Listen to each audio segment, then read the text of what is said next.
ایک دفعہ کا ذکر ہے، ایک بادشاہ تھا اور اس کا ایک بیٹا تھا جس کا نام سلیمان تھا۔ بادشاہ بہت ہی نیک اور اچھا تھا۔ لوگ اپنے تمام مسائل لے کر بادشاہ کے پاس آتے۔ بادشاہ ان کی باتیں غور سے سنتا اور انہیں حل کرنے کی کوشش کرتا۔ ایک دن کچھ آدمی ایک مسئلہ لے کر آئے۔ ان میں ایک چرواہا اور ایک کسان تھا۔ پہلا آدمی غصے میں تھا۔ وہ بڑی اونچی آواز میں بولا، اس کے جانور میرے باغ میں آئے، انہوں نے میرا سارا پھل کھا لیا، میرے سارے پودے، گاجر، میٹھا دھنیا۔ بادشاہ نے اس آدمی کی بات سنی اور پھر چرواہے کو متوجہ کیا۔ چرواہا بھی ناراض تھا۔ چرواہے نے کہا، میں مانتا ہوں یہ میری غلطی ہے، میں نے بکریوں کا خیال نہیں رکھا اور وہ اس کے کھیت میں گھس کر سارے پودے کھا گئیں۔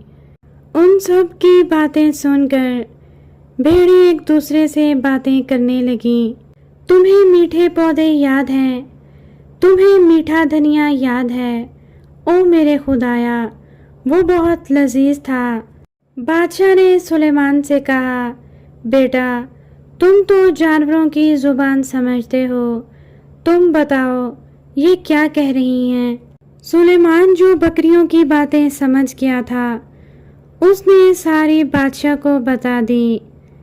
چنانچہ بادشاہ نے حکم دیا، میرا نتیجہ یہ ہے کہ اس کسان کے پودے تباہ ہو گئے ہیں اور اس کے پاس کھانے یا بیچنے کے لیے کچھ نہیں بچا۔ اس لیے میں فیصلہ کرتا ہوں کہ چرواہا اپنی تمام بکریاں اس آدمی کو دے دے۔ یہ سن کر چرواہا بہت پریشان ہوا اور کہنے لگا، میری زندگی برباد ہو گئی، بس برباد ہو گئی۔ بکریوں کے بغیر چرواہا کیا ہے؟ بکریوں کے بغیر چرواہا کیا ہے؟ بکریاں آپس میں باتیں کرنے لگیں، چرواہا ہم سے بہت پیار کرتا ہے، ہم اپنے چرواہے پر یہ مصیبت کیسے لا سکتے ہیں؟ سلیمان نے یہ سب کچھ بادشاہ کو بتایا۔ آخر کار بادشاہ نے بڑی مسکراہٹ کے ساتھ کہا، اب پودے برباد ہو گئے ہیں اور کسان کے پاس نہ بیچنے کے لیے کچھ ہے اور نہ کھانے کو، لیکن پھر بھی اس کے پاس اپنی زمین ہے۔ لیکن اگر چرواہا اپنی ساری بکریاں کسان کو دے دے تو اس کے پاس کچھ نہیں ہوگا، تو یہ بھی انصاف نہیں ہے۔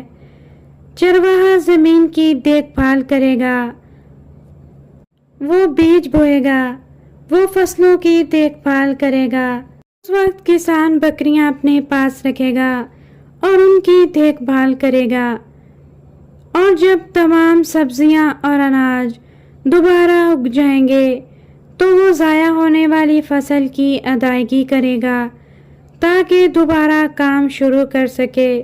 چرواہا اور کسان بادشاہ کے فیصلے پر بہت خوش ہوئے اور انہوں نے بادشاہ کا شکریہ ادا کیا۔